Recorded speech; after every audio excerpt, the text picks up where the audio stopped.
Hello. Um, yeah, welcome. We're doing a quick track breakdown. Very impromptu thing. We just decided to do it. But yeah, today we're going through Hollins Cross, which is a track that me and Natus and Algorithm we wrote together. It's my new Noumenal Horizon EP, which is on Celsius, out on the 21st of October. So yeah, without further ado, Algorithm, here you are. Hey, what's up, Andrew? How's it going? It's going okay. I was going to say, are you going to introduce yourself to people? Well, I mean, yeah, that'd probably be helpful, wouldn't it? So if you didn't know me already, but if you're watching this, you probably did on our socials. You can see I have a violin here. I am a violinist, but I also make drum and bass. I'm based in London. And yeah, you can hear my music on Hospital Records, Med School Music, Galaxy Records. Just had an EP out last month on there. So you can go have a listen to that on my Spotify. And yeah, I quite like to write sort of orchestral drum and bass tunes and things like that. An algorithm here, like, we started working together and combining our sounds, and I think the kind of long spaced out reverby textures and then like orchestral sounds like what I do, they just melded really, really well together. What was the first track we worked? Was it The Lost River? Is that the first one we worked on together? It must have been was it Exodus, the one we did for the charity album? For the thing that's not out yet. The thing that I couldn't remember if it was that or The Lost River. Yeah. Obviously, The Lost River is out now and is the title track of my last EP. Yeah, I can't remember. I think that maybe that was the track we did first, because I think I started that with Human Nature with Andre. Yeah. And I was like, well, we should get Andrew on this. Just add a W to his name, you know.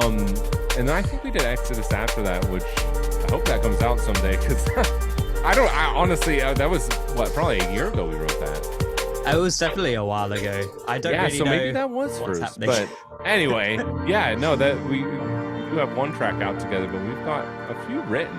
And this is the next one we've got coming out together. It's playing in the background right now. So no, I'm just excited to be a part of this EP.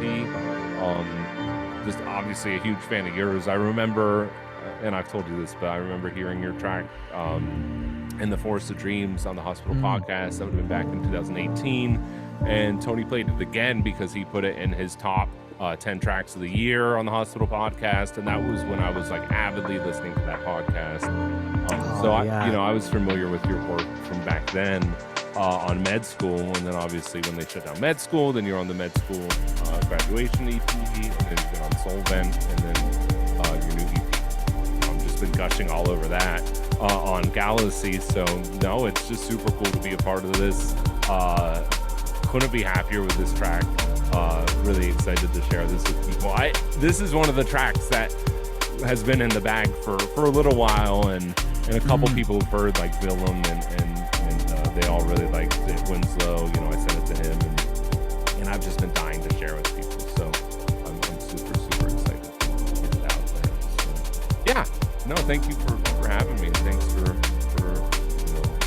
asking me to collab on this, because I think this is a very, very special track. So, yeah.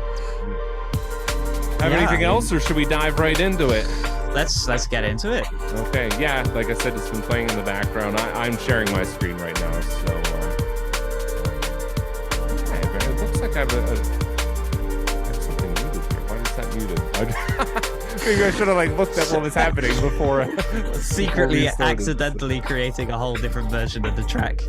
And, we're gonna get so much mileage out of this. We'll release it 6 times. Yeah. Oops, that stem didn't make it into the final track. I'm sure this track is going to give a lot of people anxiety, because and we talked a little bit about this beforehand. This is just the order I got things in. So you had these musical stems So the beginning of this project is just what you originally sent me. It's this violin, some horns, the piz, the piano. And I have that all grouped together. It was all far too quiet, so I just utility gain on this group, because if there's one thing I like to do, it's turn up all your music. Literally, guys, like every project that we do together, we always get to this point where it's like, the violin, I think it needs to come up some more. Yeah, and then we get the master back, and then we're like, oh, but what if the violin was even louder? Yeah. And that was the thing with the Lost River is Andre kept trying to turn things down, and I was like, no, turn it up. We always got stuck on that, didn't we? On that one Zoom session, we just always no, it's fine, guys. Like we're just there looking at each other like it could come up a bit more. Yeah.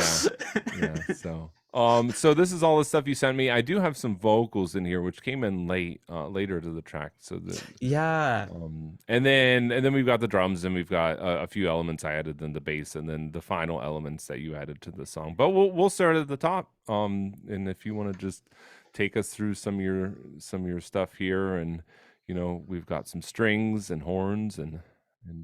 I don't remember doing the well. No, I remember doing the horns really well.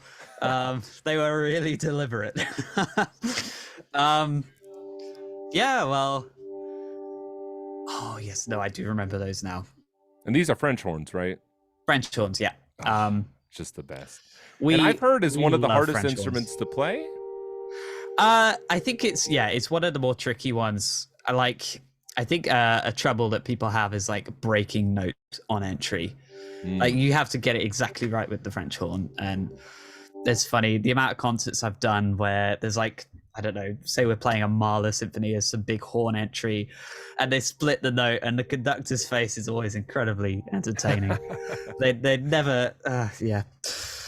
We'll lay that one to a side. Some past traumas, but yeah, so this started off, I think, mostly because we had 3 tracks already. I was talking to Marco from Celsius, and just thinking, why don't we do a 4th rather than just doing like a 3-track EP? And yeah, Algorithm and I, we've been doing a lot recently, and I thought, well, I was just on his EP, so he should be on my EP. So we thought, yeah, why not?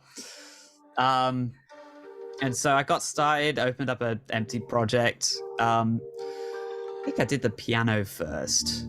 But often what I do is like, I'll get a bunch of orchestral instruments out using the Spitfire. BBC Symphony Orchestra. Really highly recommend that. If you've got the money for it, it's a great investment. I just use the core version, but that does everything I need it to. So yeah, I just came up with some chords on the piano. Nothing too fancy, really. I mean, a lot about this tune is rather simple. It only really got its real character, I think, later on when we started adding some extra bits, some extra violin stuff. But yeah, so just put a few chords down, did the horns evidently. And there's some pads and some pads and stuff like that. Elements. I'm just kind of bringing in all the bit by bit all the elements you originally sent me. Oh yeah, actually that pad, I forgot about that. That pad's actually a sampler instrument that I made for Decent Sampler. Way back in 2020. Way back in 2020. It's not really way back, but it feels like it, man. I think there was a time when I was getting really into sampling, and I found this sampler called Decent Sampler. I think like the piano book guys use it quite a bit, and it's really easy to just write a very simple like XML file for all the samples and stuff. And I just recorded a bunch of violin stuff and tuned it and denoised it and things, and it turned out into a really nice like pad synth almost. Not really any good for like doing any like that, but I started off playing the note. I might demonstrate it actually, but when you're playing violin, you move the bow up and down the string, depending on how intense you want the sound to sound. And usually you need to apply a bit more pressure. But if you don't, you get this really airy sound towards the bridge. Like that. It's not really a full note, like it's really ghostly. So I think what I did with that pad was I just started with the full note. Then I went to the more ghostly stuff. So that the sound kind of evolves as you play on. Maybe I'll release that as a pack on my website or something. I did that before with a different set of Is that natusdnb.com? Is that your webpage? You know, I can't actually remember the website URL. I've been on it before, but yeah, no, it's like a Wix URL. I haven't got a domain yet, so it's not very professional, guys.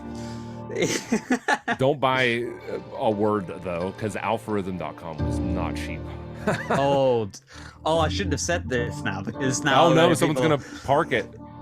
Yeah, because I'm so successful and it'd be so helpful for everyone. Hospital Records' very own. Listen, some people might not know this, but you've been on what? You've been on Mike Kiss's tracks. You've been on Makoto's tracks. Have you been on Tony's tracks before? On Electricity? Yeah, a couple of Tony's tracks. Final View from the Rooftops. That's a Kubrick's View. I think I did Flight for Mike Kiss. Okay. Working for Makoto's actually been really fun. Like Spread Love, I know you did that. Spread Love, Without You, featuring Karina Ramage. That was. I think that last one was probably my favorite track working on, because Makoto was like, he wanted a melody composed as well, and that meant that I had some freedom to like really exploit all the different techniques you could do on, which I think a lot of producers don't know, like what it's typically written for the violin, Mm-hmm. Yeah. So I got to write some cool melodies and things, and you can hear them in the track. And that's awesome. Oh, and of course there was the Netsky and Hybrid Minds track. Yes. Let Me Hold You. Yep. Yeah, that was a really fun project to be part of. Yeah. So you've worked with like the literally top artists in the scene. So yeah. I'm always out there championing you, because like people, like it's like you might not think you know Natus, but like you do. You might have heard me on some odd track somewhere. Right. No, that's awesome. And yeah, as soon as I got this stuff, I was just so inspired. The piano, I just have that channel selected right now, just so you can see that there's reverb automation on it. This is that's that automation. Then there's an EQ. There's an EQ8 on virtually every channel, and you can just see it kind of opens and closes as the song goes along. There's automation on the low end and the high end, and it just kind of opens and closes.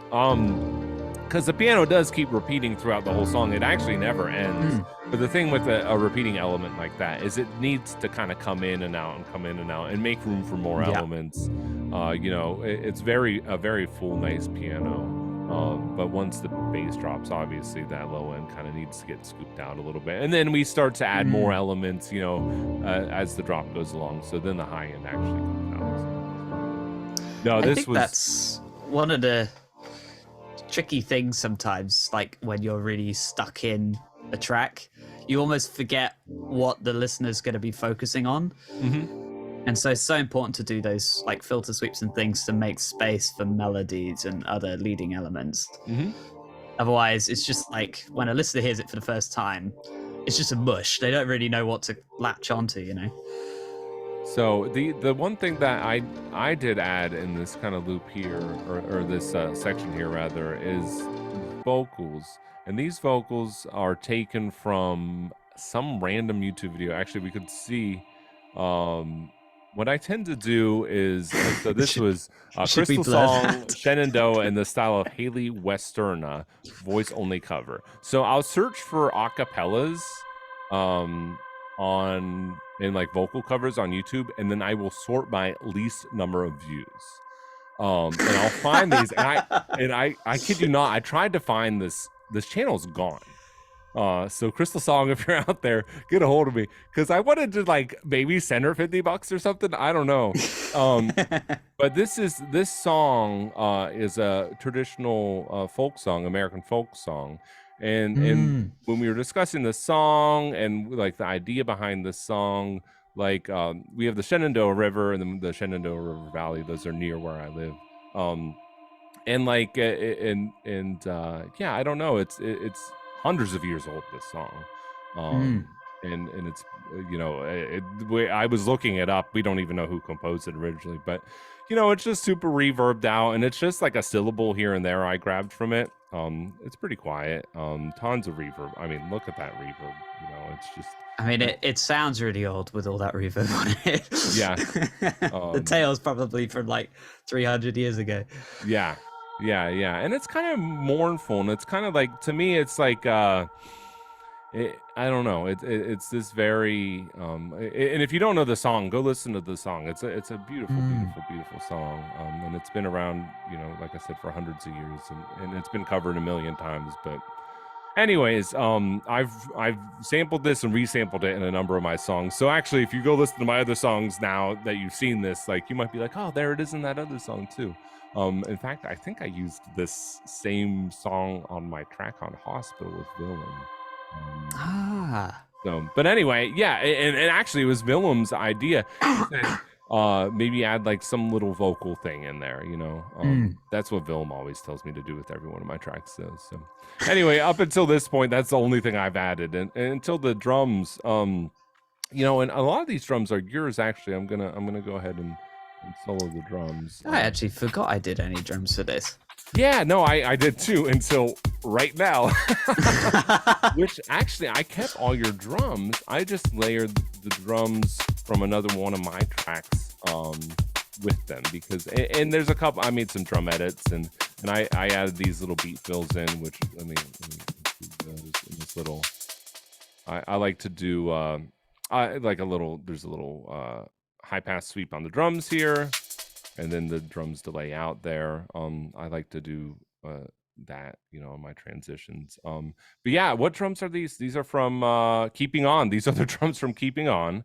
I chopped them up to make it kind of a different drum pattern, but I stole the kick and the snare from another one of my songs that I did with Andre, with Human Nature, and Leo Wood, of course. And because I felt like the kick and the snare just needed a lift, right? And there's nothing fancy happening with these drums. There's literally nothing on the drums from Keeping On.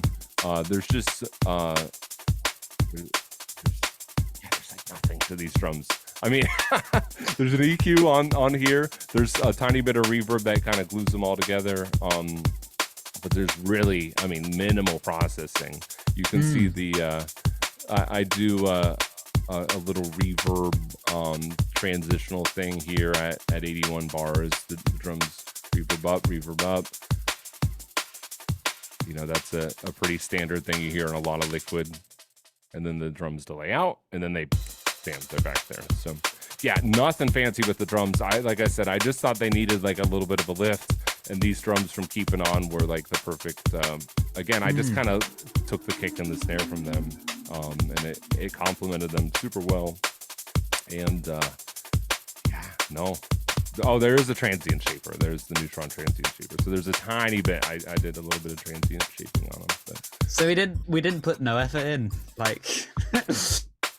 You actually produced the track a bit. I made the kick through this.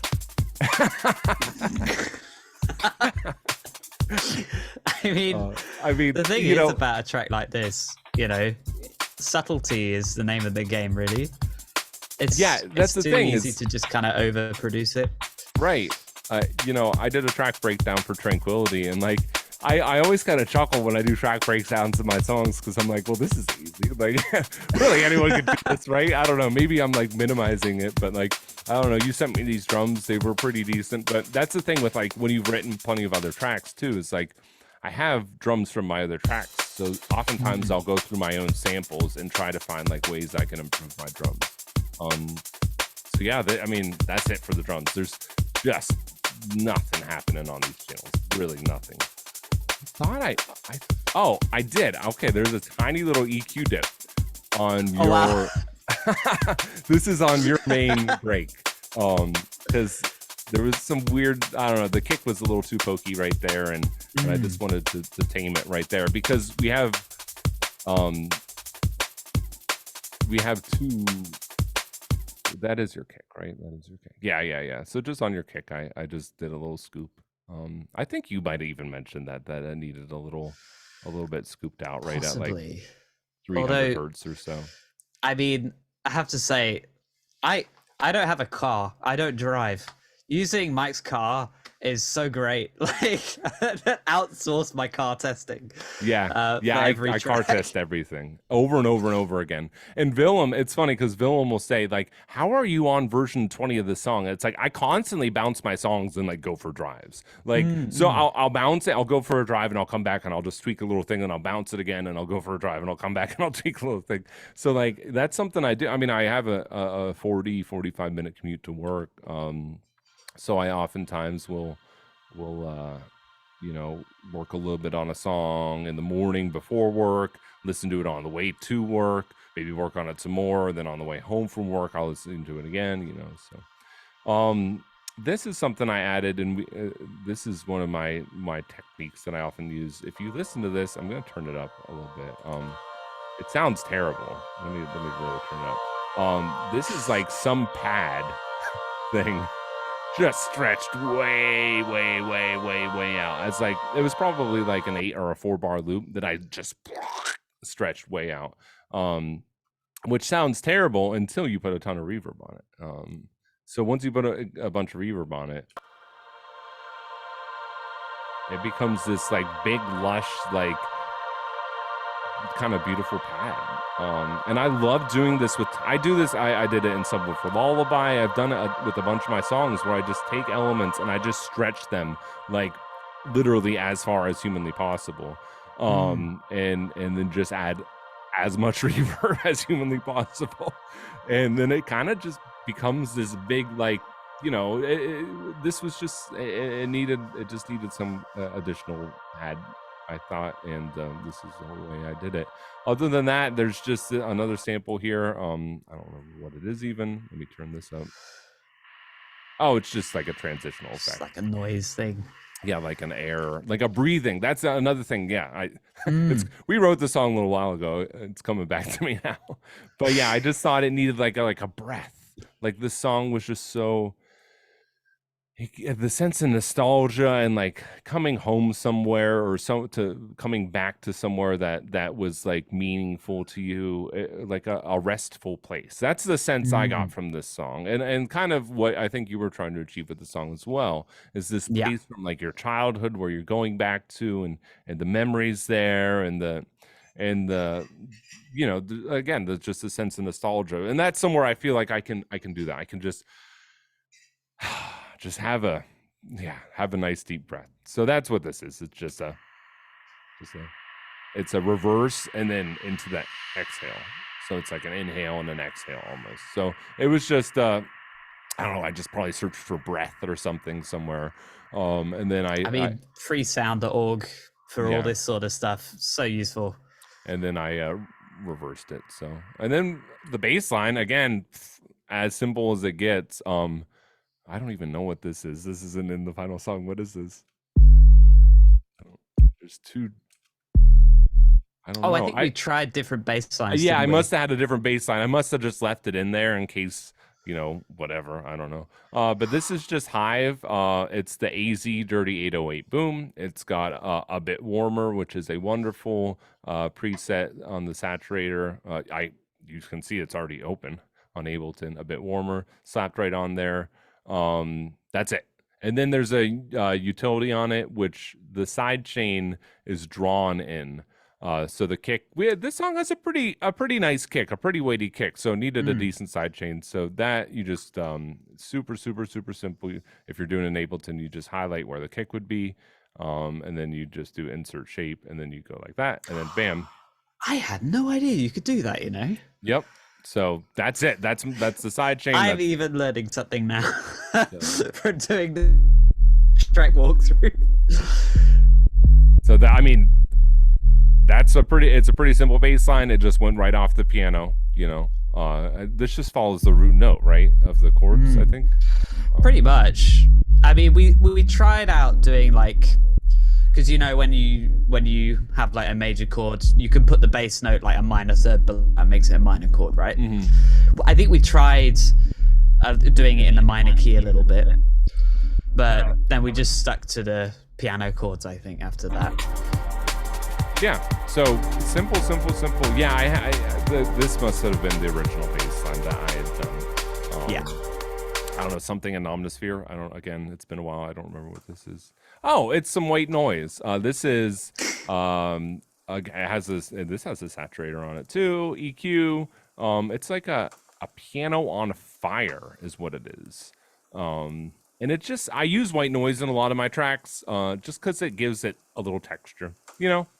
Fires also are very comforting, I think. You know, if you come from where I live, we have a lot of bonfires, a lot of campfires. This is the kind of song, the one that I sampled, the Ocean and Doa, the kind of song that would have been sang on the frontier in America around a fire, you know, after, you know, maybe on the Oregon Trail or something like that. And you know, the whole, you know, gathering around a hearth or a fireplace, it can be a very comforting thing too. So, and something for me that reminds me of childhood as well. That's something, you know, I grew up doing.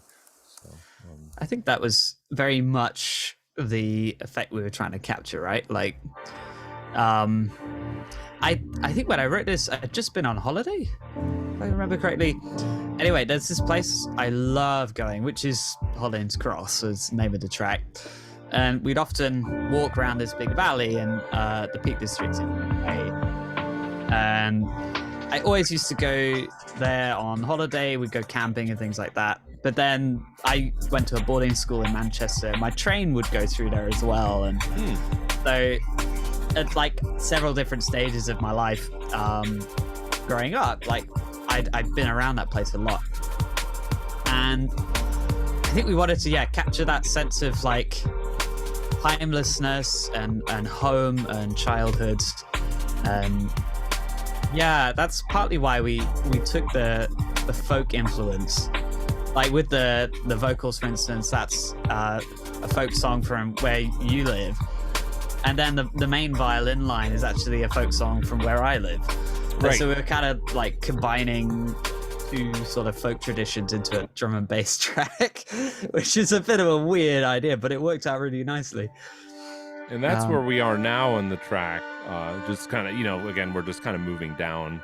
And this was one of the last things to come into the track. Fare ye well, my love. So is that the folk song that you were playing? I believe so, yeah. The actual lyric goes a little differently. I think this is an accompanying part, but it plays mostly the melody, yeah. And it's, you know, just gorgeous. And this came again very late. The song was nearly done, and we felt that it was just, or maybe we both felt it was missing a little something. So you'll see oftentimes I double up. Like you'll see a track twice, and then we have it reverb way out. It's actually playing during the drop here, just with tons of reverb on it. So you know what I'll do is I'll have a dry version. So this version is totally dry, nothing on it, and then I'll have a version with a bunch of reverb on it. And there's a number of ways you can do that. You can do that with Ascend, in Ableton, but I for whatever reason just find it easier to just go. I'll just duplicate the track, and then I'll just have one version just super wet, and one version dry. You know, I'll do that with vocals. I'll do that with, you know, your violin. If you go back up, you can see it happen. The horns here. You know, there's a dry version, nothing on it, and then there's a reverb version. And that's something I do a lot with my tracks. You'll see the backwards elements it happens in, the pad it happens in. So that's just something I like doing once I get your elements. Is I duplicate them and then I keep one version totally dry and then another version with you have synth sounds like a whistling wind. instrument synth chords, make sure they're only subtly above the bass, not a focus point. Oh, I think that's me being very specific. I can't remember what that was.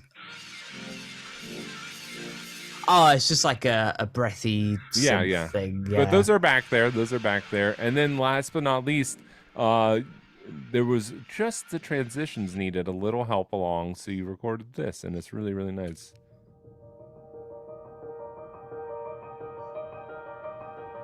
Oh, wow. You know, I think I must have been playing Assassin's Creed or something.